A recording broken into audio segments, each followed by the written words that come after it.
Good morning, dear students. Today we are going to start with chapter 7, the living and the non living thing. Topics covered are introduction, characteristics of living things. So, children, here in the characteristic of living things, we can see different categories. All living things are made up of cell. Then, structural organization is found in living things. Then, living things move. Then, living things need food. Living things respire. Living things excrete. Living things grow. Living things have a definite lifespan. Living things reproduce. And living things respond to stimulus.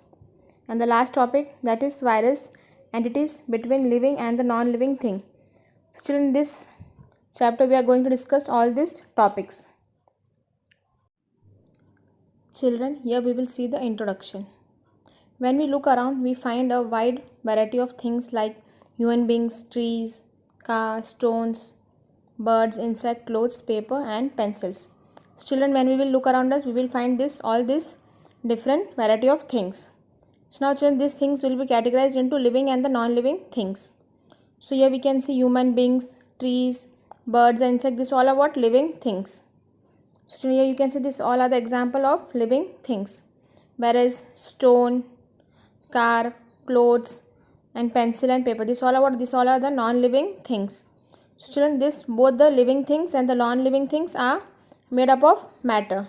So children, here we can see that this both the living and the non-living things, they are made up of matter. So here we can see children that what anything that has space and occupy mass is what it is called a matter. Here we can see that both the living and the non-living things are made up of matter. Still, as you know, the definition of matter, what it is, that anything which has mass and occupies space, it is called a matter. So here we can see the example of matter in solid, liquid, and gaseous form. So here what it is, anything that is occupying mass and space, what it is called a matter. So all the living and the non-living things have mass and they occupy space. So what you can see that all these living things and non-living things, they have mass and that's why they are occupying the space. All living things look different from one another. So here we can see that what all the living things, they are looking different from one another, but what they have, still they have some common characteristics. That's what we can differentiate them from the non-living things. So here you can see the characteristics of living things. Different level of organization, made up of cells, then they respond to the environment, then they grow and develop, then they obtain some energy, and then they reproduce. So here are the characteristics of the living things. Now we are going to discuss about the characteristics of living things. All living things are made up of cells. So children, here we can see one example. A building is made up of bricks. So a brick is a unit of construction. So here you can see that what the building is made up of bricks. So here the brick is a unit of construction. Similarly, if we will talk about living things, likewise all living things are made up of tiny cells. So you can see this, all the living things, and here we can see that they are made up of some tiny cells. That's why we can say what that cell is a structural and the functional of all the living things. So now we are going to discuss about unicellular organism. Some plants and animals consist of a single cell and they are called what unicellular organism. So here you can see that this plants and animals, what they are consisting of only a single cell. That's why they are called unicellular organism. So here you can see the example in this picture, Parasium, Amobia, and bacteria. These all are the examples of what, children? Unicellular organisms. Unicellular organisms are extremely small and are not visible to naked eyes. So here you can see that this unicellular organisms, what they are? Very small and we cannot see with our naked eyes. So what we have to do? You can see in this picture. This girl, how she is able to see that unicellular organism, she has just kept a slide of that organism under the microscope. Because of that she is able to see. So they can only be seen with the help of the microscope, and that's what, children, this organism, what they are called? They are called the microscopic organisms. Because of that only we are able to see the organisms. Multicellular organisms. Most of the plants and the animals we see around us are made up of millions of cells. So here you can see that the most of the plants and the animals which are around us, what they are made up of the millions of cells. That's what they are called multicellular organisms. So here we can see the two examples, that is human being and tree. These are the examples of multicellular organism. In multicellular organism, the cells are not alike. Cells are of different size, shape, and they perform different activities. This picture we can see, if we will take an example of a human body, children, here we can see the different types of cells and they are of different shape, size, and they perform different activities. So here you can see the brain, it is having different cell, then heart, it is having again different cell, then liver, then this bone marrow. So all are having the different types of cell with the different size, shape, and that's why they are performing the different activities.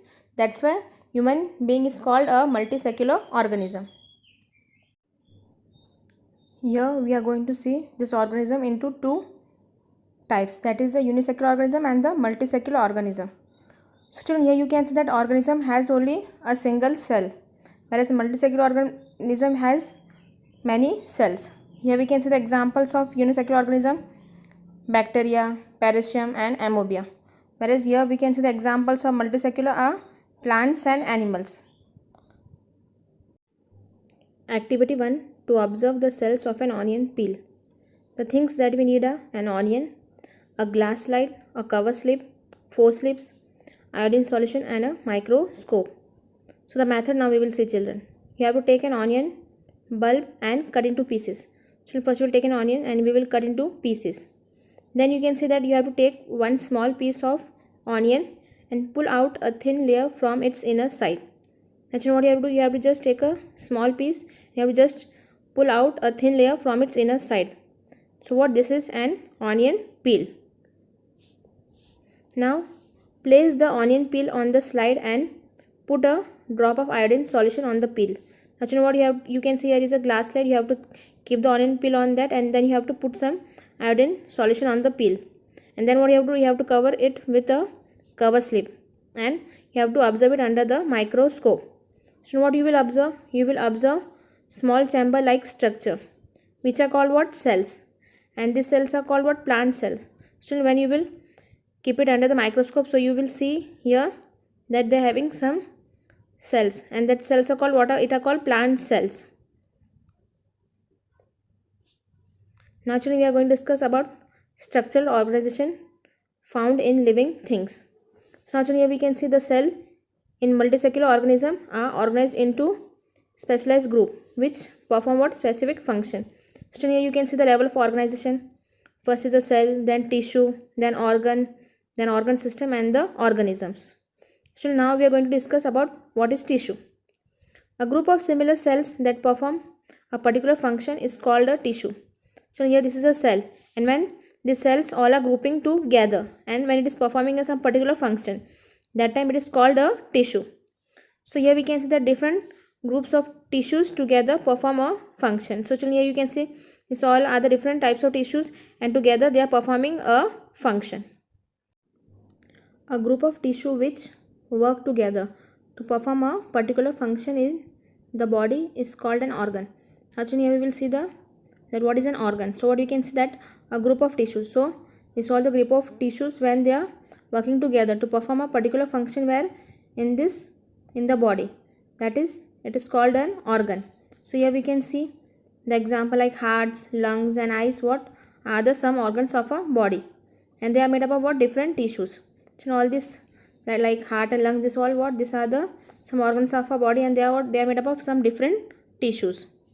So here we can see that with the help of cell tissues we were able to form an organ.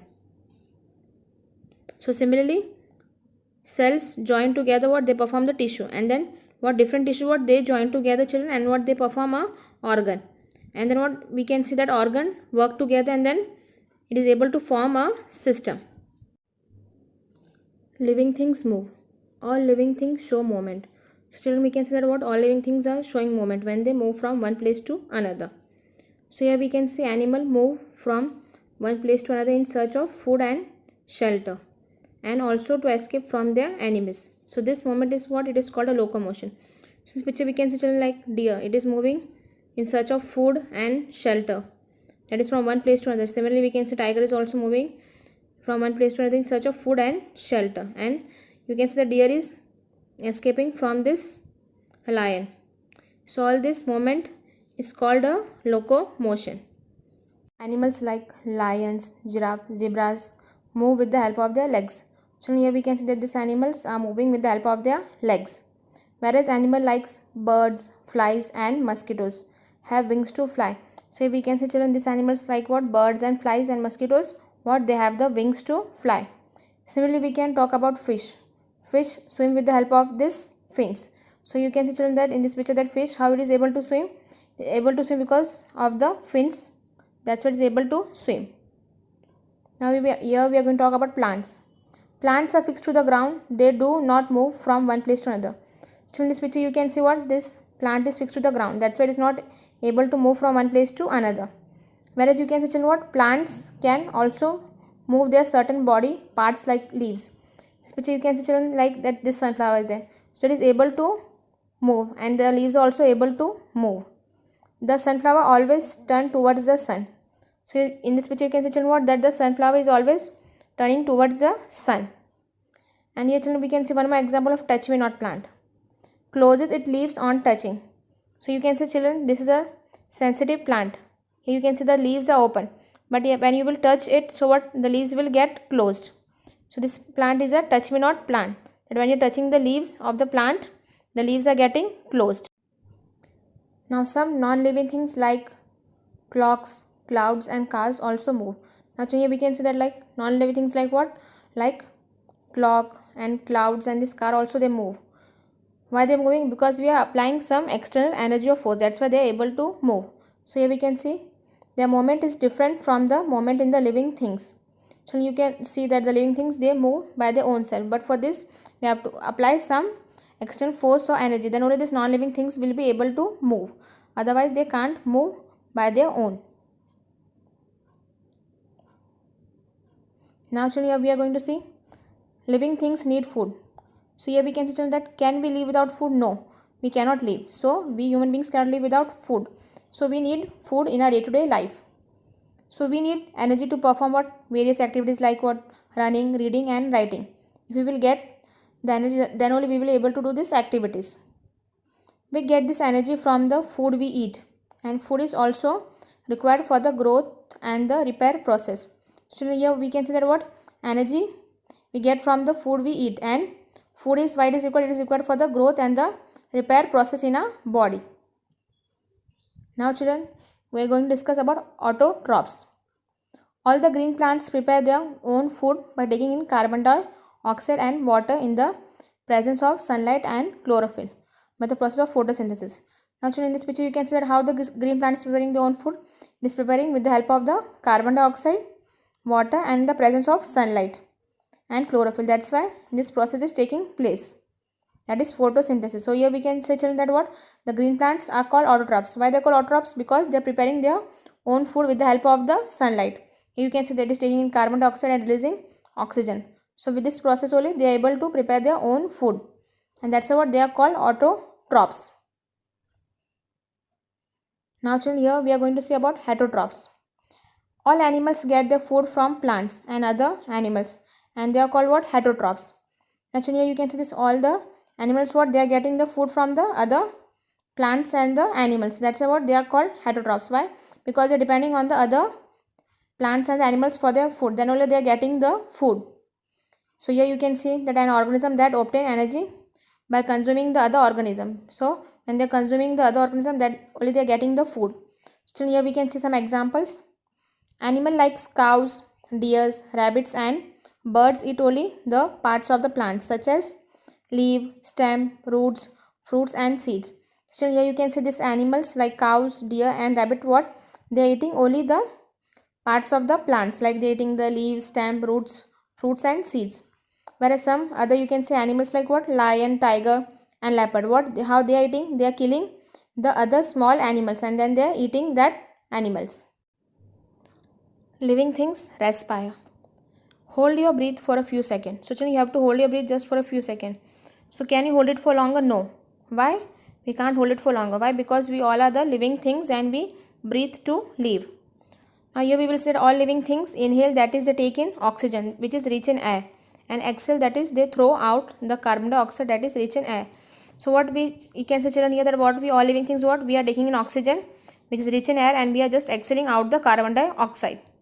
So the process of inhaling and exhaling air is called breathing.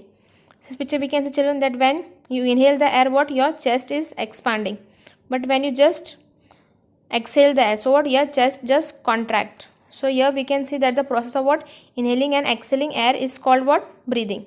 So in this picture you can see, children, here when you are taking in the air, so your chest get expands, but when you are leaving it, so your chest get contract. So this is the process of inhaling and exhaling, and it is called what, breathing. This process, what, it is called breathing. Now animals like tigers, cats and dogs along with human beings breathe through lungs. So here we can see the animals like what, tiger, cats and dogs, and we human beings, how we are breathing, we are breathing through the lungs.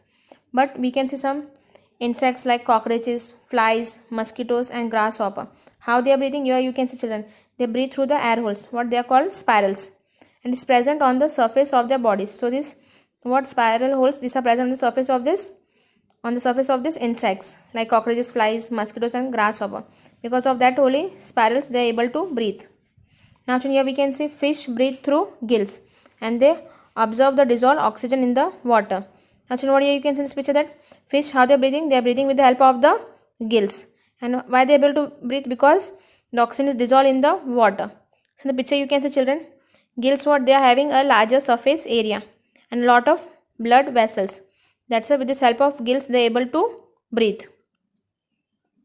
Now here we will see that what, plants breathe through the tiny pores present on the surface of their leaves called stomata. So how here you can see that plants are able to breathe.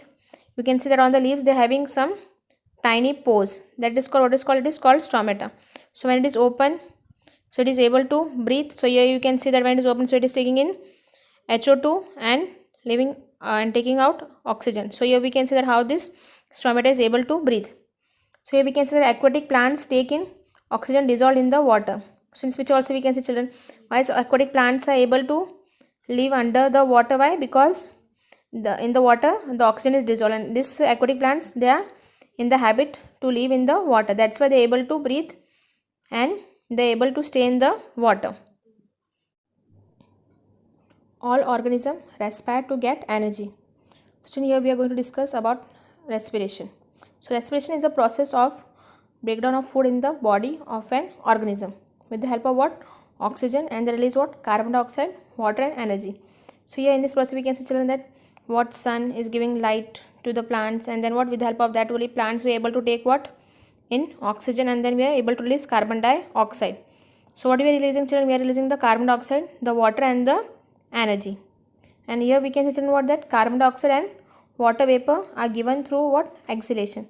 So in this picture you can see exhalation process, that when the air is exhaled, so what we are exhaling, we are exhaling the carbon dioxide and the water vapor. So you can see, children, that what, the rib cage expands as the rib muscle contracts. So because of that only we are able to take out the carbon dioxide and the water vapor through our body with the process of what, exhalation. Now children, here we will see activity 2. You have to take some lime water in a clean test tube and breathe out in the test tube with the help of straw. What do you observe? Now children, what you have to do, you have to just take some lime water in a clean test tube, and then what you have to just breathe out in the test tube, and then children, what do you observe? You observe that the lime water turns what, milky. This picture you can see, children, that what, the lime water is turned milky. Why it is turned milky, children? Here we will see that when the carbon dioxide combines with the lime water, it forms what, calcium carbonate. So children, when we are breathing out, so what we are releasing, we are releasing carbon dioxide. So because of that only what, the lime water was changed into milky. So what it is forming, what, calcium carbonate, which does not dissolve in the water. So when you were releasing the carbon dioxide, what, children, at that time calcium carbonate was formed and it was not getting dissolved in the water. That's why that lime water was giving us a milky appearance. So here we can see, children, that this shows that we exhale carbon dioxide during breathing. Children, here we can see that what, living things excrete. We know that what, all living things take food. So a part of food we eat is utilized for energy, and the unused part of the food is the waste material. So children, what, here we can see that we all living things take food, but we can see only we eat that part of food which is good and which is utilized. So and that part of food what is giving us energy when we are eating that. So here we can see that a part of food we eat is what, utilized for energy. But here children we can see what the unused part of the food is the waste material. So in this picture you can see this all are the waste material, that is the unused part of the food and is a waste material. So in the similar way we can see children what our body also produce waste material in other life process like respiration. So children similarly we can see what that our body is also producing some waste material. How? Through the process of what? Like respiration. Now the waste materials being poisonous need to be removed from the body of the organism. Now children here we can see the waste material which is poisonous, that we have to be get removed from the body of an organism. So what is that process? That process is called what? Excretion. So in this picture we can see this is a human body system. So here we can see that with this system only we are able to just take out the excretion, that is a waste from a body. So this is your excretion process. So here we can see children the process of removal of waste material by living organism from its body is called what? Excretion. This is the definition children of the excretion, that what? The process of removal of the waste material that is from a human body, that it is called what? It is called the excretion. Now the waste material are excreted as urine, feces and sweat. So here you can see what the waste material, how they excrete in the form of urine, feces and sweat. Body organs like kidney, lungs, large intestine and skin take part in the removal of the waste. So children these are the organs which are taking part for the removal of the waste. Carbon dioxide produced by animals during respiration is released through the body through exhalation. Actually, here we can see how the carbon dioxide is produced by the animals during respiration. How it is released? It is released from the body through the exhalation. So here we can see about the lungs. What they remove the carbon dioxide from the body through respiration. So here we can see how the lungs are working. They are removing the carbon dioxide from the body through the respiration. Similarly, skin, what it is removing the urea, then salt and the excess water through the sweat. Then similarly we will talk about kidney. What it is removes the urine, that is the urea and the salt and the excess water. How? Through the filtration and the urination. So these are the organs. With the help of these organs we are able to remove the waste from our body with the help of what? Excretion. Now here we will see what? Plants also release carbon dioxide during respiration by tiny pores called stomata. So here children we can see how these plants are releasing carbon dioxide. They are releasing carbon dioxide with the help of the during the respiration process by how? The tiny pores, that is called stomata. And here children we can see that what? Plants also produce some other waste products. So here children we can see that how these plants are producing some other waste products. So these products are either stored in their different parts like leaves, barks and fruits, or are removed as various secretions like what? Gums, rinse and latex. So children here we can see what? These products what? Are either stored what? In the different parts, like in the leaves they are stored. You can see if it is also stored in the bark and the fruits. Now how it is going to get excreted means how we are going to remove the secretion, like you can see in the form of the gum. You can see this is how it is removed in the form of the gum. Then you can see other one is what? Latex. So here you can see this white color, this is a latex, and the other one is rinse. You can see the sticky type gum, this is a rinse. So these are the how these plants are able to remove the waste products from their body. So plants store waste products in such a way that they do not harm the plants. So here you can see these waste products are stored in the body and they are not harming the plants. Now actually we are going to talk about living things grow. Look at your picture when you were infant. You were so small. Now look at yourself. Now children, if you will see your picture when you were infant, you were very small, but now you will see, so there is a change in yourself. So you can see that what? Living things grow.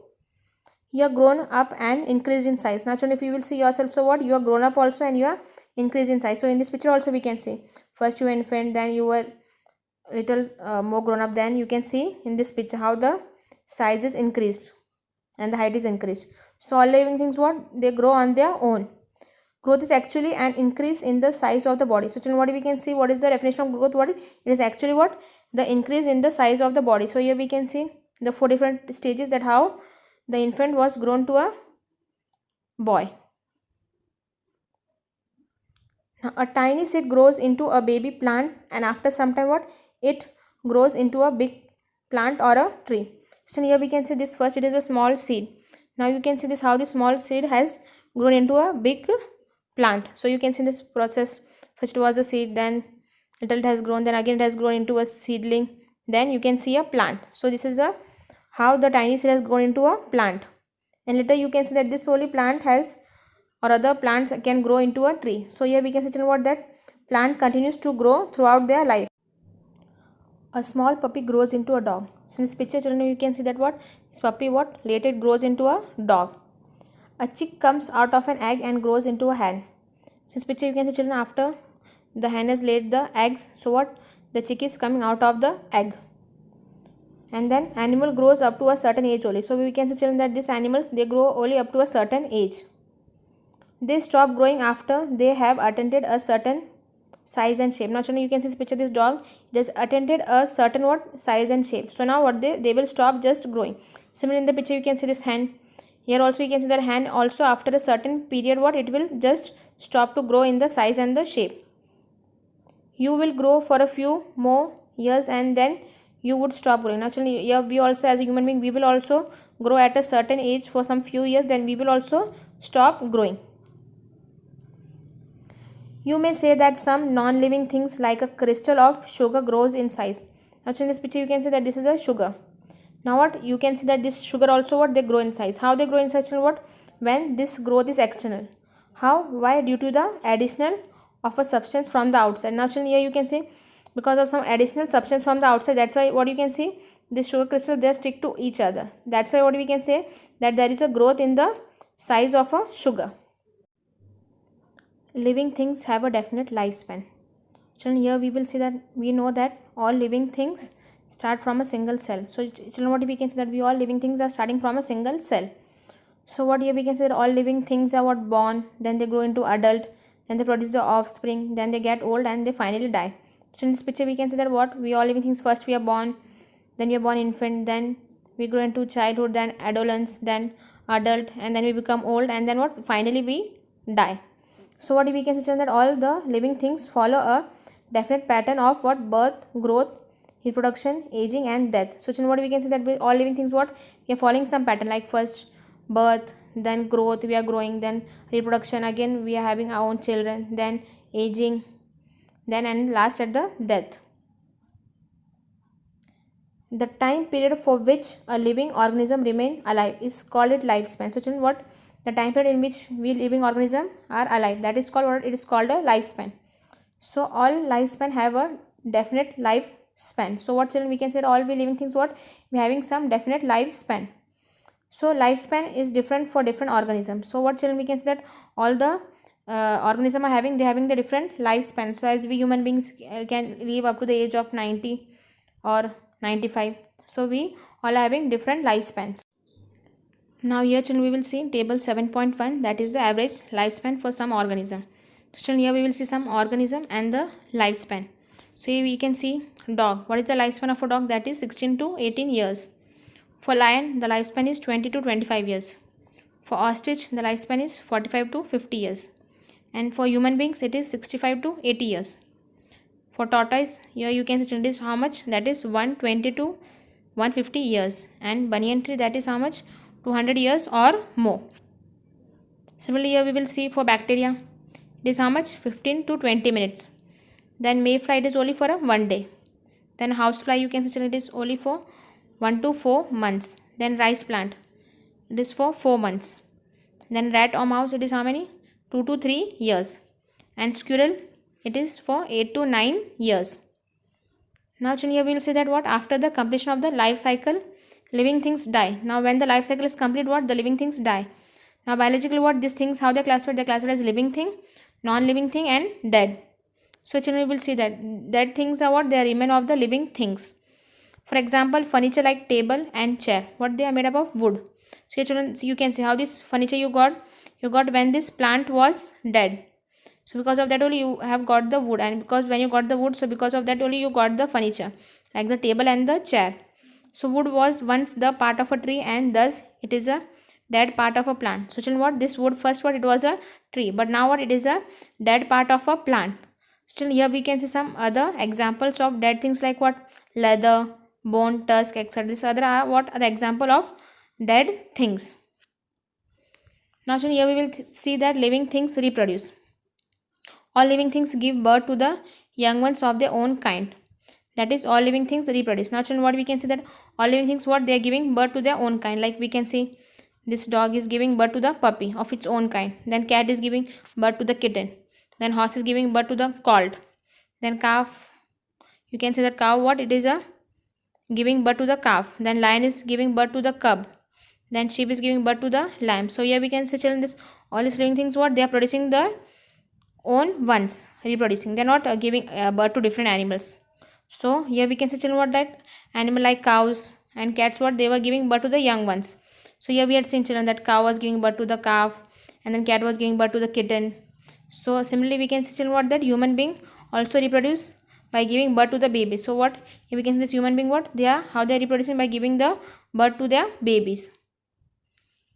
Now some babies animals like bird, frog, snake and mosquitoes hatch from eggs. Actually here you can see the how these babies of these animals, how they are getting reproduced. They are getting reproduced with the help of the when they are hatching the eggs. So you can see this picture about the bird, then the frog, the eggs of the frog, then the eggs of the snake, and then the eggs of this mosquito. So here you can see the how these animals are producing with the help of the eggs when they hatching the eggs. Similarly plants usually reproduce through their seeds or from other parts of the plants like stem and leaves. So similarly children, you can see the how these plants are producing. They're producing with the help of the seeds. So here you can see this sunflower, how it is producing because of its seeds. This also plant is reproducing because of its seeds. So here we can see children, what all these plants are producing with the help of the seeds. Similarly children, you can see other what they are these plants are they producing with the help of the stem or the leaves. So here we can see the structure of a stem cutting of a rose plant. So how it is produced? It is produced with the help of the stem. For example, biofilm reproduced through the leaves. So children, here you can see this is a how it is produced. It is produced through the leaves. Now living things responds to stimulus. What happens when anyone pricks your hand with a small pin? You feel pain and move away your hand quickly. Actually in this picture you can see that one person is just pinning you with the pin on your hand. So what you are doing, you are in the picture you can see you are just taking away your hand quickly. So here we can see what that prickling with the pin is the stimulus. So what you prickling with the pin is what it is a stimulus, and when you withdraw a hand quickly, what it is a response to stimulus. So here what we can see the two things, that is stimulus and response to stimulus. When we touch the leaves of a mimosa plant, what you can see, it is a touch me not plant. It quickly folds its leaves. So here touching is the stimulus and folding of the leaves is the response. So here you can see this plant is mimosa plant. So here you can see the leaves are open, but when you will touch it, what it will respond and the leaves will get closed. So this is what it is a response to stimulus. So here touching is what stimulus, and when you are just the leaves when it is getting close, so it is a response. So stimulus is any change in the surrounding of an organism to which it responds. So here you can see the definition of stimulus, what it is. It is what any change in the surrounding to which an organism is responding, that it is called stimulus. So here we can see that what all living things responds to stimulus, like what living things are responding to the temperature, to the touch, light, sound, and by the smell. So by this what we are moving towards or we are moving away from it. So because of all this when we are responding to all these things, so what we are moving towards or we are moving away from these things. So living things can feel and are able to perceive the changes occurring around them. Actually here you can see these animals are there. So how they are just giving the response to the environment. So here you can see this ability to respond to any external change is called sensitivity. So you can see in the environment which they are staying, and when they are responding to that external change, what it is called sensitivity. Now children, we are going to discuss about virus, its entities between the living and the non-living things. Now children, here we will see viruses are the microorganisms which have the characteristics of both the living and the non-living things. Actually here you can see this what this virus are the microorganism. It is having both the characteristics of what living thing also and the non-living things. So here we can see the two viruses, that is bacteriophage and the influenza virus. These are the two viruses. They are just like any other non-living things outside the body of a living thing. Now children, what you can see, what they are just like any other non-living thing. They are just staying outside the body of a living thing. So what children, what you can see that this what virus and all this, how what they do, they just grow and then what they multiply only inside the living things. So what this like virus, influenza virus, what it is doing, it is just growing and it is just multiplying and it is growing inside the body of the living things. So viruses are often considered the connecting link between the living and the non-living thing. So children, you can see what is virus. It is considered as a link between what, the living thing and the non-living thing. Suppose whatever the non-living thing is, if you will touch, if there is virus on that, so it will affect you. So how it is? It is a link between living and the non-living things. Now children, here we will see the difference between the living and the non-living things. So here we will see the parameters, then about the living things and the non-living things. So in the first one is what, cell. So what here we can see that what, living things are made up of cell, but the non-living things, they are not made up of any cell. Then movement. So children, what we can say that we living things can move on their own. So we as a human being, we can move on their own, and all the living things can move like animals. And non-living things, they cannot move on their own. We have to move them. So non-living things like chair, table, fan, this all about non-living things. They cannot move. We have to move them. Then food. Living things need food. So children, what we can see, we as a living thing need food, but the non-living thing like table, chair and all this, they don't need any food. The next is respiration. Living things respire. So children, if we want to live, so we respire, but the non-living things, they do not respire. So this like non-living things like chair, car, all this clock and this all non-living things, so they do not need any air to respire. They can live like that only because they are non-living things. Now excretion. Living things excrete to get rid of waste products formed in the body. So what children, this living things, what they excrete to get rid of the waste products in the body, formed in the body. But the non-living things, what, they do not any excrete any waste from the body because they are the non-living things. But we as living things, what, we are excreting the waste from the body. Then we are going to say about growth. We can say that what, we living things are growing, but the non-living things, they do not grow. Like suppose there is a chair or table, it is same in the size for many years, it doesn't grow. Then lifespan. Then you can see what, this living things have a definite lifespan. We what, living things, we are having some lifespan. At certain age only we are just growing, we are alive, and then after that we die. But this non-living things, what, they do not have a definite lifespan. So what, this non-living things, they are not having definite lifespan. How much care you're taking, that much time that non-living thing will be alive, means it will be, or otherwise it will, after some time, or it will just have a definite lifespan, it will not be in use. Then reproduction.